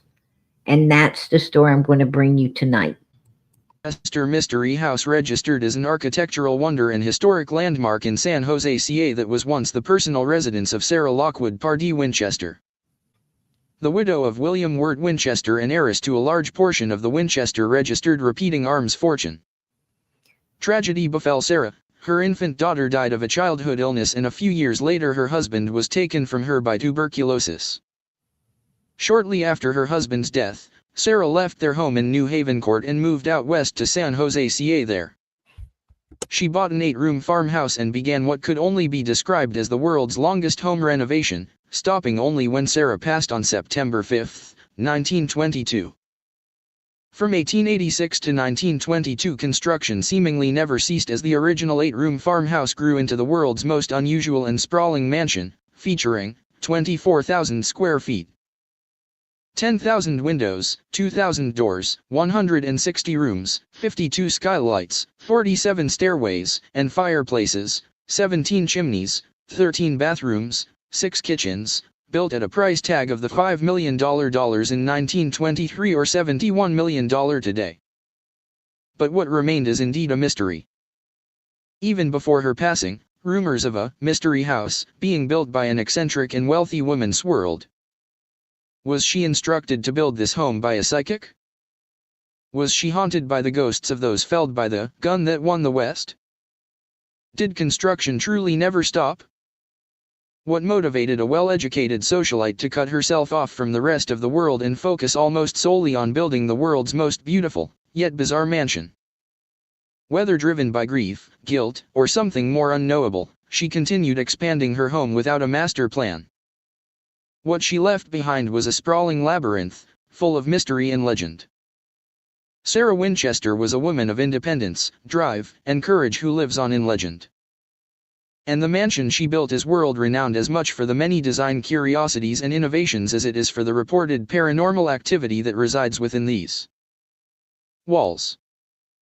These mysteries and more are what has drawn over 12 million guests to visit the Winchester Mystery House, registered since the doors opened June 30, 1923. Will you be able to unlock the mystery? The legend of the haunted mansion. The medium's prophecy. According to the legend, Sarah Winchester, heiress to the Winchester rifle fortune, sought guidance from a medium after the deaths of her husband and daughter. The medium supposedly told her that the family was haunted by the spirits of those killed by Winchester rifles and that she must build a house to accommodate them, never to be completed. The never-ending construction. Sarah Winchester then embarked on a decades-long, bizarre construction project, adding rooms, hallways, and staircases that led nowhere, supposedly to confuse and keep the spirits at bay. Unexplained occurrences. Visitors and staff have reported various paranormal experiences, including footsteps in the halls, objects moving on their own, and the feeling of being watched. Wheelbarrow ghost. Some claim to have seen a wheelbarrow ghost in the grand ballroom and chilly basement, purportedly pushing a wheelbarrow full of ash or coal. Shadow figures. Shadowy human-shaped figures are also frequently reported, adding to the sense of unease within the mansion. Intelligent hauntings. Some experiences suggest a consciousness behind the paranormal activity, with some people reporting gentle tugs on their clothes or the sound of footsteps above. How scary is the Winchester Mansion? Winchester Mystery House, haunted destination of the week. Secret passageways, upside-down columns, staircases to nowhere and sealed-off rooms litter this bizarre and creepy mansion. Since Sarah Winchester's death in 1922, visitors have heard footsteps in her bedroom, seen doorknobs turn themselves, been overcome with icy chills and temporarily lost their vision. Does anybody live in the Winchester house today? Does anyone live in the Winchester house today? Some of the last residents recorded to have lived on site at Winchester House were a night watch couple in the 1980s.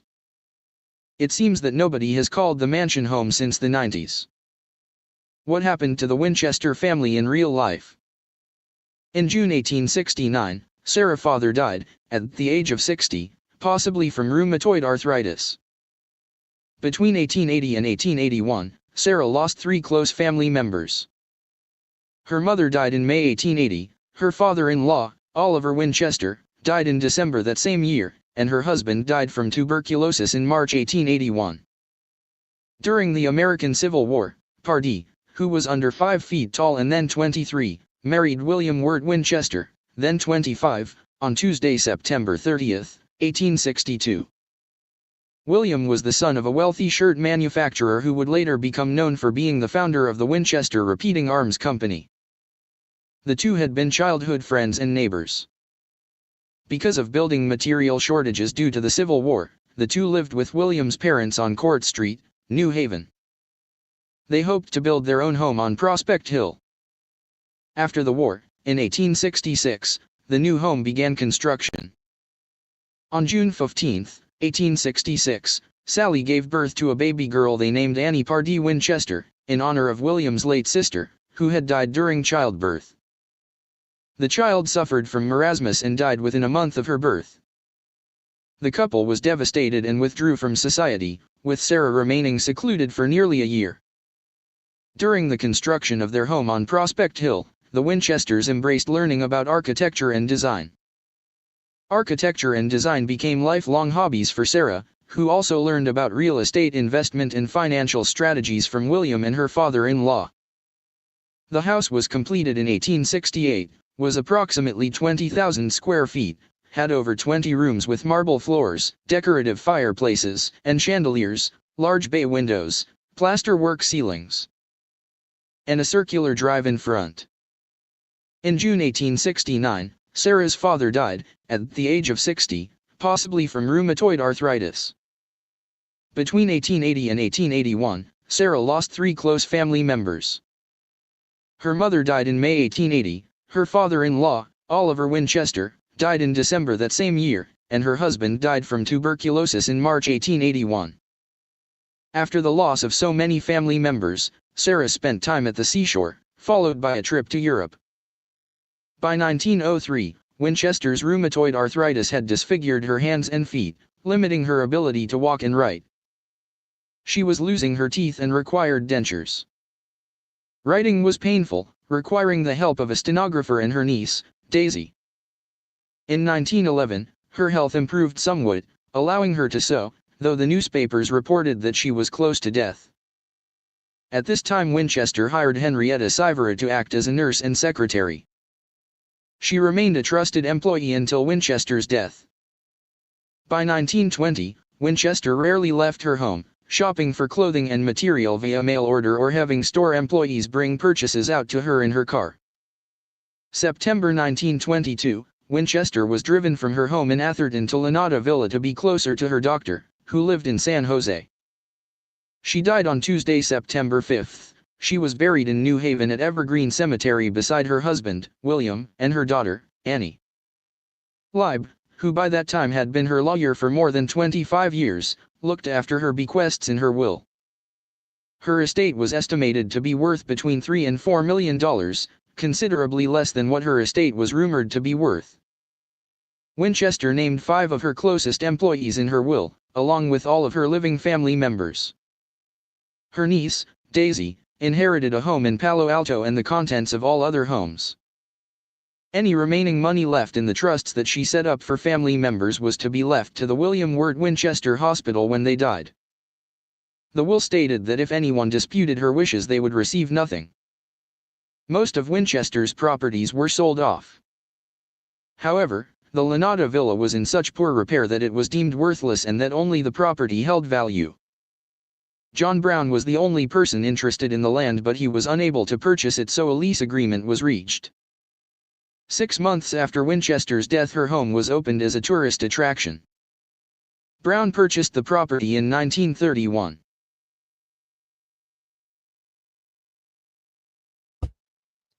They said this is the first and the oldest picture of the Winchester house is when it's like when she first, I guess, settled there and started to working on it.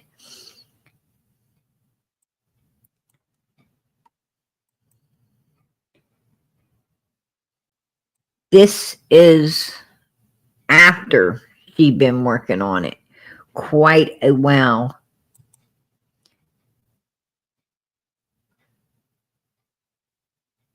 This is just one of the kitchens in the house, kitchen areas. This is the dining room. I mean, look at this. Look at how many doors is in there. Like, wow.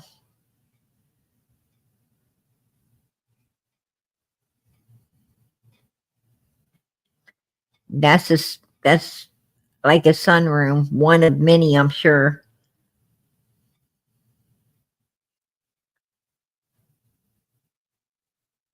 It was a scary house, right? I think that was a bedroom.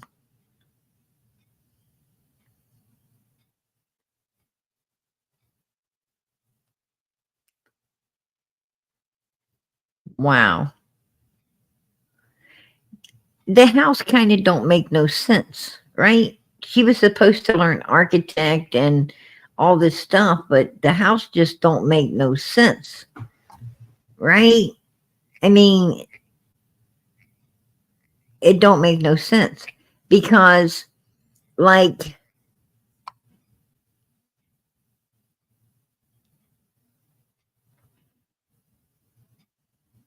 look at that. That is super creepy, right? That's super creepy. A stairway to nowhere. A staircase to no place. And just don't make no sense.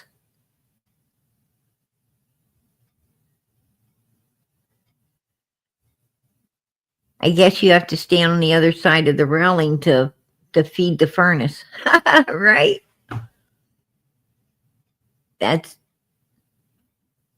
It's almost like this house, everything was getting started, but wasn't really ever finished, right? I mean, that's my thought. It's like a house that everything leads to no. This is a picture. This is a picture of how much she built onto it, right? Like, I guess that's the picture of how much she built onto it.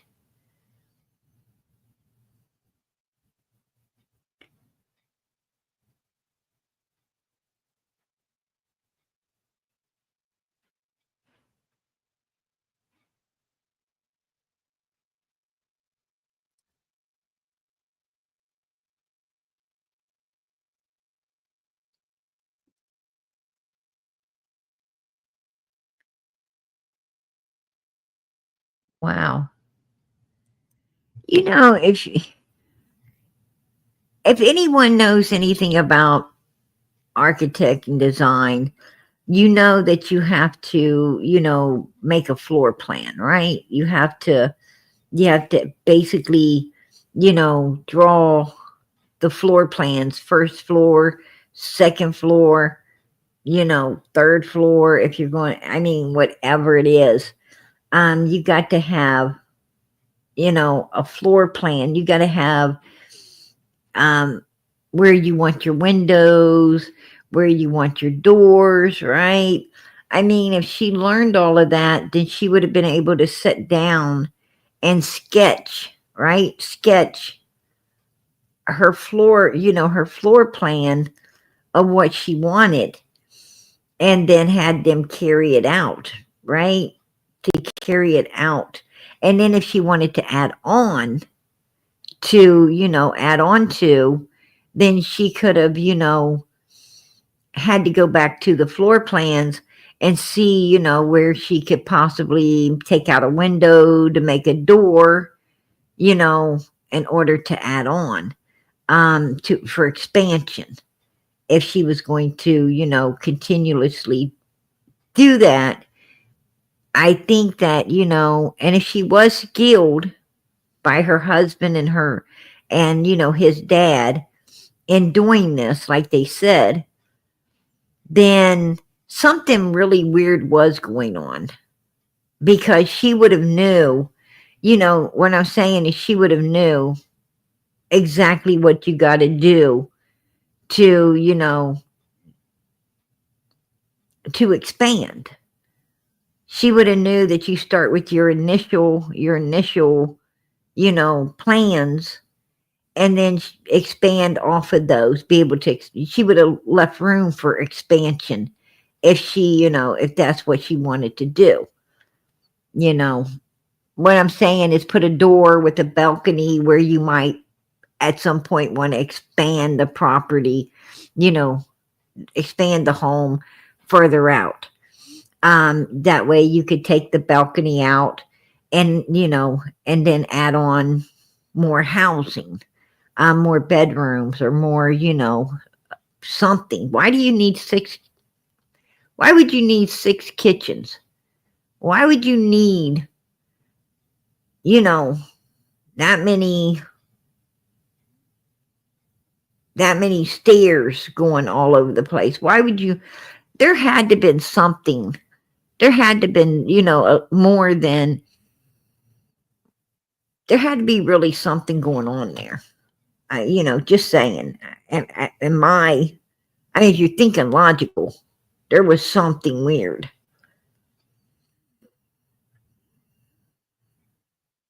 Okay, she was always adding on to this place. Did she believe that she was being haunted? You know, I don't know. Was she into some weird stuff? I don't know. I mean, the movie's pretty scary, right? Put a 1 in the chat if you've seen the movie, because it's pretty scary.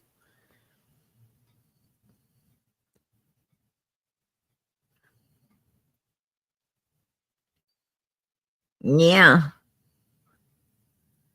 It was a pretty scary. The one I seen was pretty scary. Man, it had some crazy stuff in it.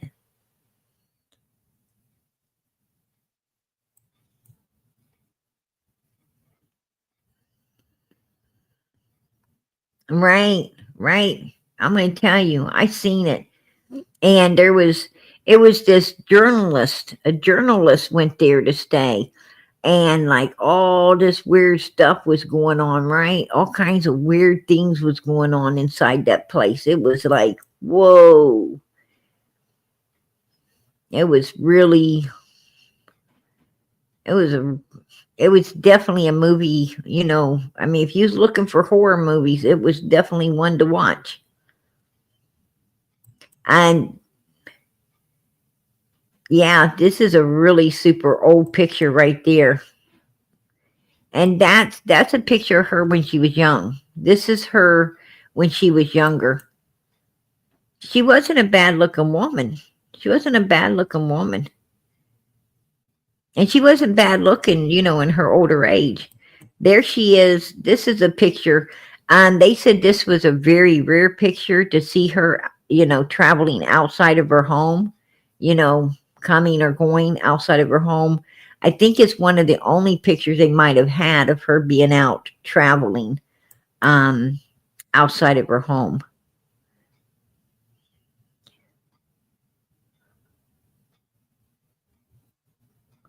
There she is.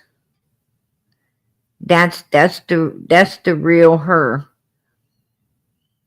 Oh, yeah, she looks better than Lizzie Borden. From now, I did I did my research on this as I was bringing this to you guys, and to be honest with you, there's a lot of people said she was a very, very nice lady. They said that that people made this stuff up, all of the stories and stuff up, or they don't know why. They said, there wasn't nothing really weird going on.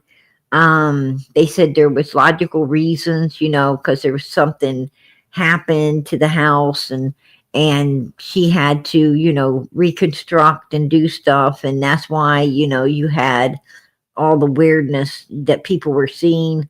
Is because, and I don't know. I don't know the truth. I just know she, as they said, her own niece worked for her, was a secretary for a long time, and was really close to her aunt. Other people were very close to her, and most people said she's a very, very nice person, and they didn't ever encounter any weird stuff or anything like that. I don't know. I don't know. People can make up some pretty good, some pretty good stuff if they want to. I don't know, but I do know, there was newspaper clippings and everything stating the house was haunted, and, so, I mean, I haven't totally researched. I haven't read the newspaper clippings and everything, at this point. I haven't read all the newspaper clippings and stuff, but I am intrigued, by this case, and I think I will possibly look into those newspaper clippings maybe at some point, read them, and trying to figure out, where all of this is coming from and why. Was it people working in her house putting the word out like that? Where was the newspapers getting all of their information, and who was they getting their information from, to codule all the stuff up? I don't know. She's a very, very wealthy person, and I'm sure that back in that time, if you were very wealthy like her back in that time, you were expected to mix and mingle with people. And maybe when she wasn't mixing and mingling, they thought that she thought she was too high society or better than them, and they may have, society may not have liked her because they didn't understand all the tragedy she had been through, and they didn't care, right? They didn't care. And they just wasn't trying to be understanding. And maybe that's what got, they kind of made this stuff up to ban her from society or something. I don't know.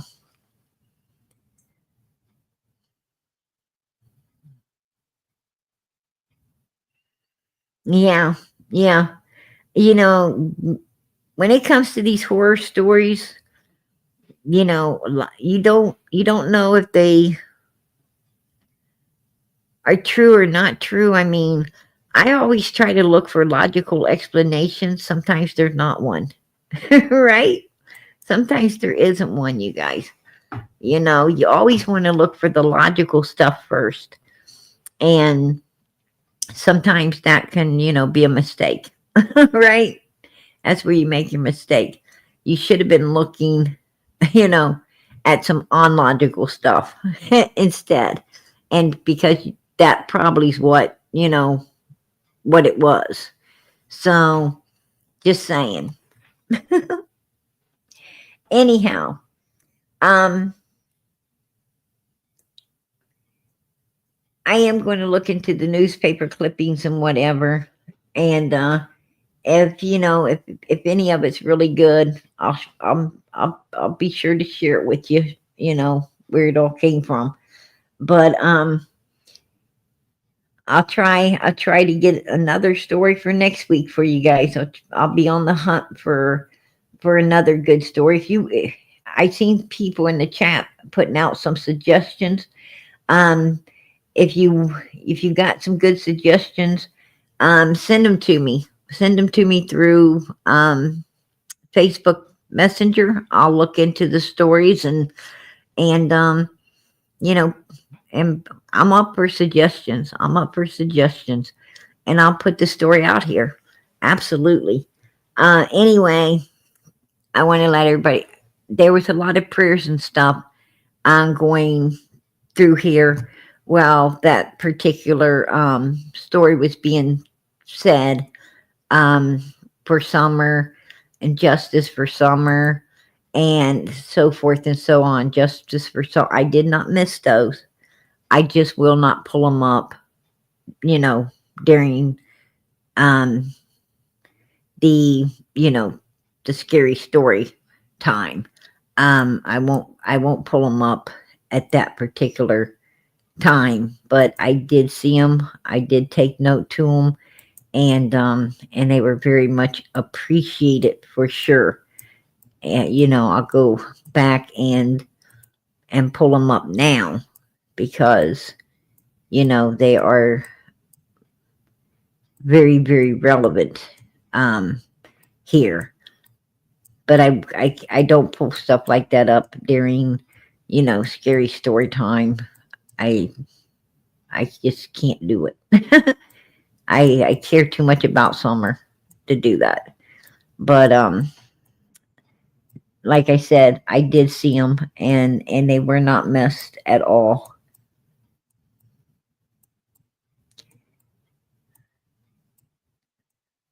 Yeah, I think I covered the ones that were going through during that time. But please keep the prayers going up for Summer Moon Utah Wells. Keep those prayers going up. God controls all things. We control nothing. The only choice we have is to make the right choice or the wrong choice. Let me tell you, God has went before us. God is already into tomorrow. He's went into tomorrow and made a way for us. God's already in tomorrow. He already knows everywhere you're going to be, everything you're going to do. And the only choice you got when you get into tomorrow is to make the right choice or the wrong choice. There's a whole lot of people in here tonight saying tomorrow I'm going to do this and tomorrow I plan to do that. And when you get into tomorrow, you're going to be like, I planned to do this, but I didn't get to it. Well, that's because God already went before you and God knew you wasn't going to be doing it. You thought you was, but God had other plans for you. Right? He had other plans for you. Something got in the way. He had other plans for you. And the only choice that you have is to make the right choice. Just saying. He controls all. He knows what you're going to be doing tomorrow. You don't. It doesn't matter how much you plan. Right? We've all planned things and we planned out our whole day and it didn't go nothing like we planned.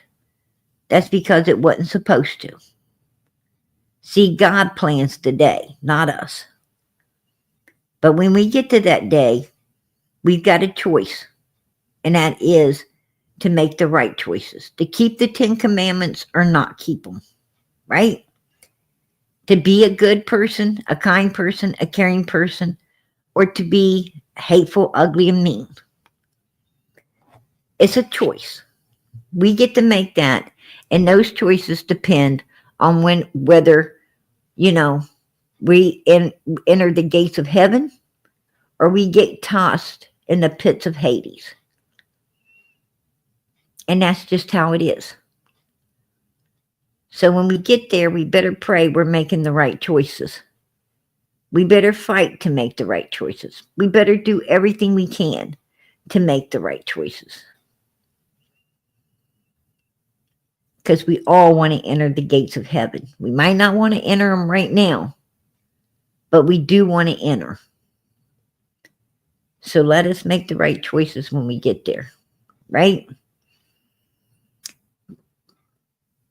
But only God knows where Summer is, and whoever the evil people that did it, they know. And God knows. And we're praying that God lets us know. That's what we're praying for. That He lets us know. And I think He will. At some point, I think if we keep praying and we keep asking God, I think at some point He's going to let us find Summer. God's merciful. He's loving, kind, and merciful. And I'm sure at some point He'll let us find her. Everybody wants closure. Everybody needs closure, especially her brothers. And I'm sure God will give us that closure. But we got to keep those prayers going up. We got to keep them going up. So keep praying for this little girl to be found in the name of Jesus Christ. Amen. And pray for one another. Pray for all the missing kids too, like Michael Vaughn. He hasn't been found. Sebastian Rogers hasn't been found. A lot of children right now are in the midst of getting justice on their cases, like the Soto case, right? So we got a lot of kids, seeking justice right now. And we've got a lot that hasn't been found yet. And praise God, we've had a lot that everything, they've been found, their cases went through, they've gotten justice. Thank God for all of that. God's busy. God's very busy. He's very busy, you guys. So let's be patient. Let's continue to pray for these missing children, especially little Summer. Pray for her in the name of Jesus. Amen. Pray for one another. There's so many people always saying, PG, I need prayer. So many people. Could you pray for me? Let us keep the prayers going up for one another. If we pray for one another, then we don't have to say, hey, who's praying for us? Because we know that we're praying for one another. We know prayers are going up for us when we're praying for one another. And a family that prays together stays together. Amen. So keep those prayers going up. I don't know what anybody needs, but I know God does. And I always pray that God answers all of our prayers in the name of His Son, Jesus Christ. Amen. And that's how easy it is to pray for all people, including yourself. Good night, everybody. God bless. Much love.